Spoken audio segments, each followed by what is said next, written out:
Crystals, what are they? No, seriously, look at all these amazing structures and forms. They're beautiful, they're powerful, and they're life. Crystals are the essence of life manifesting within the earth, the blossoms of the mineralogical portion of the earth. Recognition of these energies and forms of crystals can greatly benefit your personal growth. It is a very basic consciousness, not as intricate or advanced as some life on earth. Crystals definitely don't have the thinking capacity of humans, or even the biological reproductive systems of plants, but they are life. And today I'm going to show you how this works.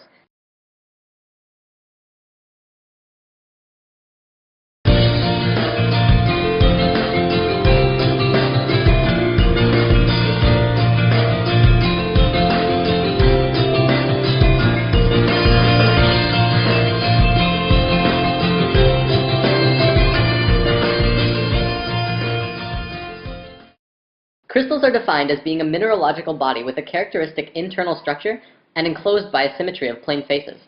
They are, however, much more than that.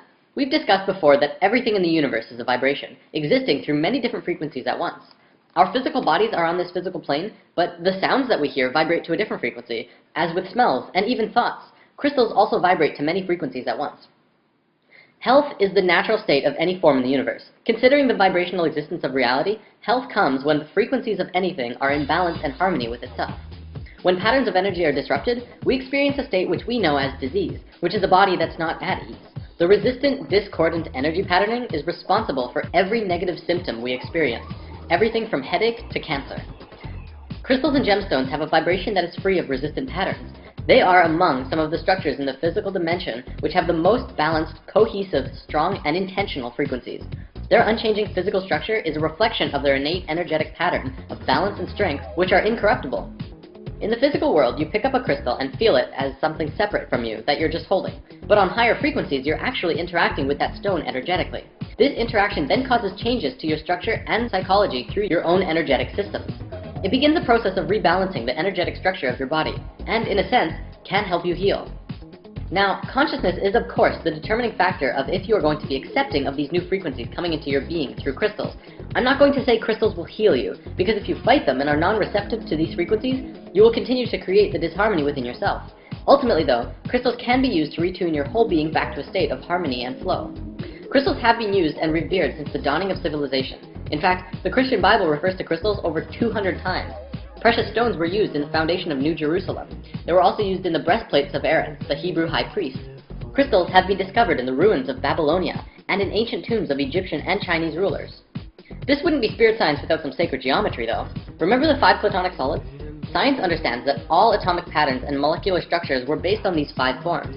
They create the forms that the universe manifests through. Well, here's the atomic structure of a beryl crystal. It's the flower of life, the creation pattern flowing through the structure of this crystal. Now, not all crystals are like that molecularly, but they are very geometric. There are 6 categories of crystals. Of course, there are lots and lots and lots of kinds of crystals, but no matter how many there are, they will always be in one of these categories: isometric, tetragonal, hexagonal, orthorhombic, monoclinic, and triclinic. For the most part, all of these systems are derived from the hexahedron, also known as the cube. One of the biggest things about crystals is that they can transmit frequencies. From a metaphysical perspective, we can transmit thoughts and emotions through crystals, but scientifically, does that make sense? Would you believe it if I said that pretty much all of modern computing technology was based on the living element of crystals? Consider the radio. The first radio was a crystal set. They would cut a piece of quartz crystal and touch a wire to it. The frequencies transmitted through the crystal. The quartz! That's right. The molecular arrangement, of course, is very stable and has a measurable frequency, and because of this, it can be used in basic technology. Nobel Prize winner Marcel Vogel discovered that crystals can be reprogrammed as silicon chips in a computer, and can also be programmed with the energy of consciousness. He discovered that when a person uses a computer, thoughts are transmitted into the computer by pressing on a keyboard. That information is stored in silicon chips via the medium of electricity. Thought is a form of energy which can be given direction through what we call intention. He concluded, due to this discovery, that crystals could also be programmed without the need for electricity, by using just thoughts as the informational energy.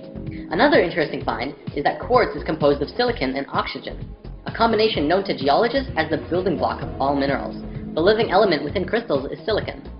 Science found in the 50s that silicon shows the same principles of life as carbon. Exactly 1 octave down on the periodic table from carbon is silicon. Sponges deep in the ocean made from 100% silicon were also discovered, which shows that silicon life doesn't just work in theory, but they actually exist right here on this planet. But get this, the Earth's crust itself is made out of silicon. It's 25% silicon, but silicon bonds with just about everything. So the Earth's crust is actually roughly 80% silicon compound. We're literally floating out in the middle of space on a giant crystal ball. The term Mother Earth never had so much meaning as now, as we learn that the entire planet itself is a conscious, living being. She's aware of you and everything going on her body.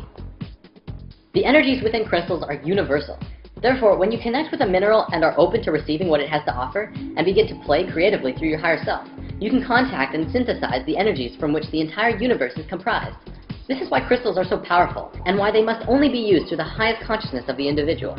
Right intention during the use of crystals further serves to connect your personal energy with that of the crystal kingdom, helping you get to a place of love, of light, and the good of all.